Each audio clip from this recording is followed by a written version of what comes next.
Barbed wire hums in the wind. Dead hands slap against steel gates. Walkers stagger through the yard in slow, hungry waves, drawn by the sound of screams echoing off concrete. Inside, the lights flicker. The intercom's dead, and so is most of the staff. This place was built to keep monsters in, not out.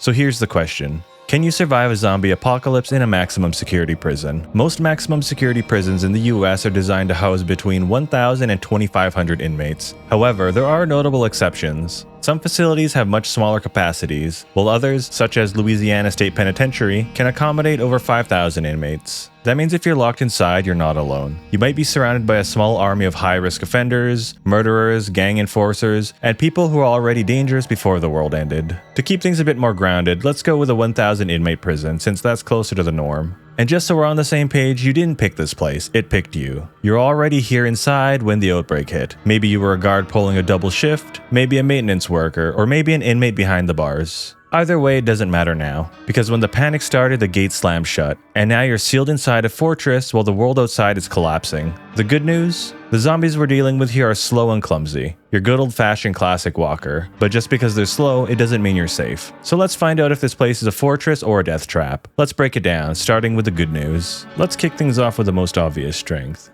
defense. Maximum security prisons are built to keep people in, but that also means they're great at keeping things out. We're talking towering concrete walls, checkpoints, and only a few entry points. Inside, you've got gates that section off wings and choke points you can control. And zombies aren't making it through those steel bar doors unless someone forgets to close them. Stairwells and corridors can be turned into kill zones. And if you've got roof access and towers, even better. You've got sight lines, cover, and a place to pick off and detect threats before they even get close. Next up, we have gear. If you know where to look, this place is packed with potential. Maintenance closets could have hammers, pipe wrenches, bolt cutters, or maybe even power tools. Not ideal, but they'll cave a walker's skull in just fine. And then there's the real prize, the armory. If it wasn't emptied before the outbreak, you just found the holy grail. Firearms, ammo, and maybe even stun guns. That's assuming you could break in though. Even if there are no guns, you can find riot gear inside of maximum security prisons. You should be able to get your hands on riot helmets, padded vests, face shields, and batons that are normally used for inmate control. But now they're your best defense against getting bit. Most of it's locked up tight, but if you can crack it open, you're suiting up in bite-resistant armor. If all else fails, it's entirely possible someone died with a full set on during the initial outbreak. Maybe you'll find them.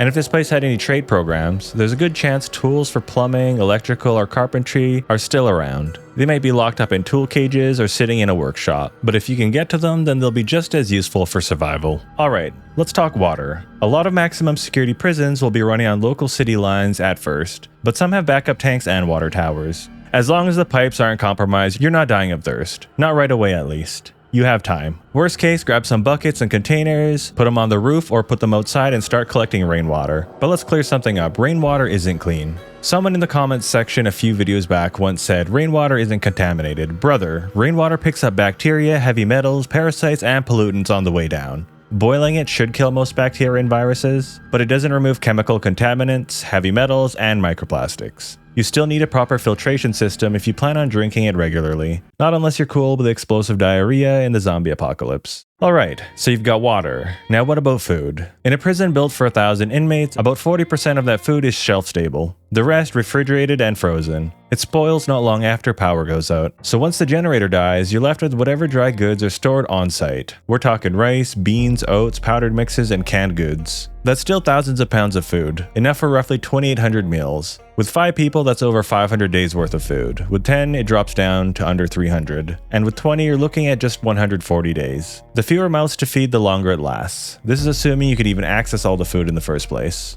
We'll touch on that more later. And don't overlook the commissary. Coffee, candy, ramen, and cigarettes aren't just morale boosters. They're currency. In a collapsed world, those snacks might buy you loyalty, silence, and weapons. And speaking of food, some prisons have a hidden ace up their sleeve. Many of them run inmate gardening programs. That's right, some facilities have inmates growing vegetables, herbs, and even managing small-scale crop rotations within the prison yard. In a long-term survival situation, this is a massive bonus. If the soil's good and the fences hold, you could have a renewable food source growing right inside the wire. It won't feed hundreds of people, but for a small group, that garden could mean the difference between starving and staying alive. And don't underestimate the survivors you might find here. This isn't some minimum security day camp. Some of the inmates locked up in a maximum security prison were enrolled in certified trade programs. programs, like plumbing, welding, electrical work, carpentry, and even electrical repair. Sure, those programs might have been limited and tightly supervised, but they did exist. And if a few of those guys made it through the outbreak, you have people who can reroute power, reinforce barricades, fix a generator, or patch up a water system. They might have been inmates before, but now they're mechanics, carpenters, and medics. That kind of knowledge, it's priceless when the world falls apart. Now let's talk medical supplies. Most maximum security prisons should have an infirmary. You might not be performing surgery, but you'll find antiseptics, antibiotics, gauze, painkillers, and maybe even some sedatives or syringes. In a world where a cut can kill you and bring you back from the dead, that's worth more than ammo. Now let's touch on power. Generators are standard in most maximum security facilities, usually diesel powered. They'll keep lights on, run pumps, maybe even keep cameras, radios, and some security doors powered for a little while. If they're solar, you hit the jackpot, but don't count on it. Either way, the backup power should buy you some time to make a plan. Need to move? You might find vehicles like a prison van or transport buses. They're not built for speed, but if they have fuel and you got keys, it's a safe way out when you need one. And don't forget, some inmates might have worked trades or learned them while they were locked up. If you remember the scene from Dawn of the Dead 2004, where they armor up a bus, that kind of upgrade becomes a real possibility, assuming there was a welding class on site and some prison buses left behind. Now let's talk about comms. You might catch military broadcasts, survivor signals, or even use the intercom to coordinate with others stuck inside. Just don't count on it once the lights go out. Alright, now that you're feeling hopeful, let's tear this place down a little bit. Let's start with the biggest threat, the dead. If even one person turned during the initial panic, then you've already got walkers on the inside. And let's be honest, a maximum security prison isn't exactly known for the calm and orderly behavior when things go wrong. You'd have riots, brawls, and mass confusion. Guards versus inmates versus each other. All that chaos means a whole lot of blood, bites, and corpses that don't stay down. And if we're going by the Walking Dead's virus, where everyone's already infected, you don't even need to get bitten. One heart attack, one stabbing, one slip off a catwalk, and you've got a walker inside your perimeter. Before you can even think about fortifying this place, you'll need to clear out the interior. That means pitch black hallways, locked cells, stairwells jammed with bodies, and no way to tell who's alive or dead until they're right in your face. And once you've cleared the inside, you've still got the yard. If the outbreak hit during rec time or shift change, there could be dozens more pacing inside the fences just waiting for you to crack that door.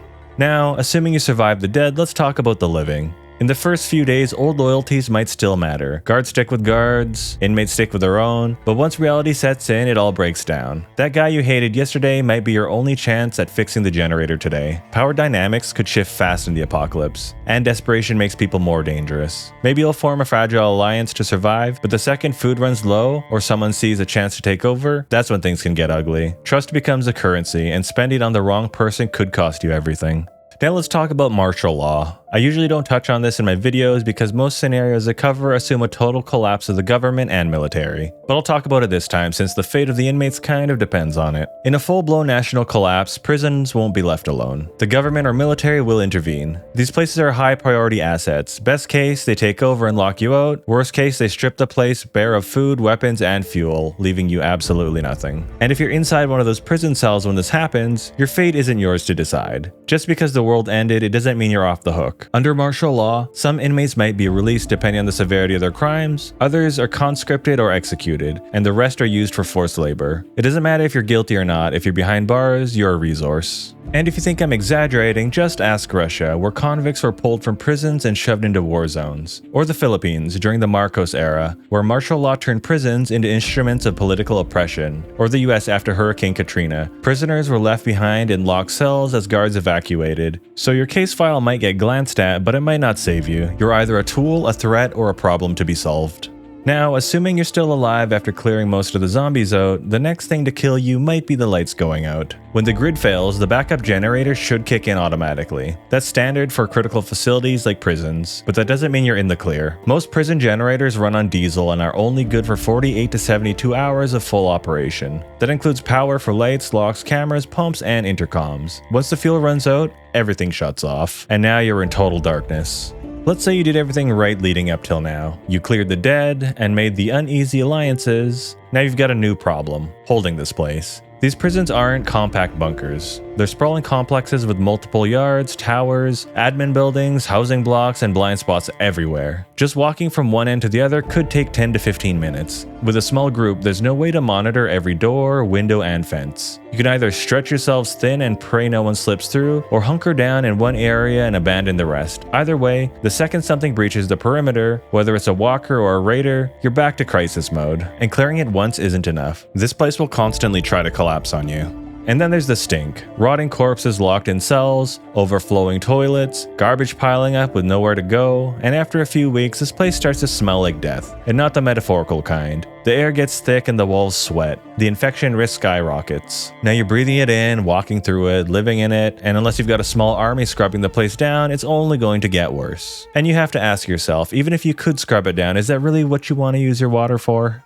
With sanitation gone, the next wave of problems comes crawling and flying, literally. Rats, roaches, and flies. Prisons are already a magnet for pests, and once the staff is gone and the garbage is left piled up, the infestation begins. Rodents can potentially chew through food supplies, crawl all over everything, and leave behind droppings that can contaminate your water and spread disease. And if the zombie virus survives in blood or saliva, and those rodents are chewing on corpses, crawling over your food, or leaving droppings in your water, that's a new kind of nightmare. You might not get bit by a zombie, but who knows if you can get infected because some disease sponge got inside a bag of rice and dragged walker goo across it. And remember, it's not just the rats. You'll be dealing with roaches and flies and everything else that arrives in the dark corners of your decaying building. If the outbreak doesn't kill you, the filth just might. And finally, the slowest killer of them all, your own mind. Even if you survive the zombies, avoid the rats, and outlast your so-called allies, you're still trapped in a big concrete box. No real sunlight, no privacy, and no peace. You'll start seeing things, hearing things. The concrete gets smaller, the silence gets louder. And when someone snaps, and they will, it spreads like a virus. One mental breakdown turns into a fist fight, a gunshot, and all hell breaks loose. It doesn't matter if the walls hold. If your group falls apart, it's game over. Now it's time to answer the question you came here for. Can you survive a zombie apocalypse in a maximum security prison? Short term, I'm gonna rate it a 6 out of 10. If you manage to clear the prison and access key storage areas, this place gives you a real fighting chance. You've got defensible walls, access to gear, and enough food and water that'll last you months, depending on the size of your group. But that 6 out of 10 rating assumes you do clear it, because the early threats are brutal. If you fail to clear most of the zombies and gain access to the essentials, you won't make it past the first month. And the rating actually drops down to a 1 out of 10. Even that might be generous. If you can't clear the zombies or access key areas, what are you even doing here? Just get out and leave. Long term, I'm gonna rate it a 2 out of 10, and I know you're probably thinking that's really low, but here's the deal. Once the supplies run low, the prison starts to fall apart. Unless you were lucky and the prison you landed in had one of those gardening programs, there might not be a renewable food source. Sanitation also breaks down, mental health collapses, and if you're in a small group, you won't be able to maintain a facility this size. And most maximum security prisons are built way out in the middle of nowhere. That means looting is nearly impossible. The nearest Walmart or hospital might be 50 miles away. And when you run out of meds and food, you can't just make a quick supply run. Things get even worse once your vehicles run out of fuel. Those supply runs that were manageable at first suddenly turn into multi-day treks, making every looting trip harder, riskier, and far less productive. The upside, isolation usually means access to water and wildlife. Some prisons were built near creeks or bays in rural areas, so you might spot deer, rabbits, or even wild boar out there. If the group knows how to hunt, trap, or fish, you've got a renewable protein source most urban survivors can't dream of. In that case, I'd bump the long-term rating up to a 5 out of 10. Still a tough place to hold, and potentially an unstable place long-term, but at least now you've got a renewable protein and water source while others get torn apart in cities. Alright, now I want to hear what you guys think. What would you rate this place? Let me know down in the comment section below. This channel's still new and growing, and your comments let me know if you want to see more of this kind of content. And YouTube thinks you'll like this video, so if you haven't seen this yet, feel free to check it out, or maybe check out this playlist right here. I got a lot more just like it. Till next time, guys. Cheers.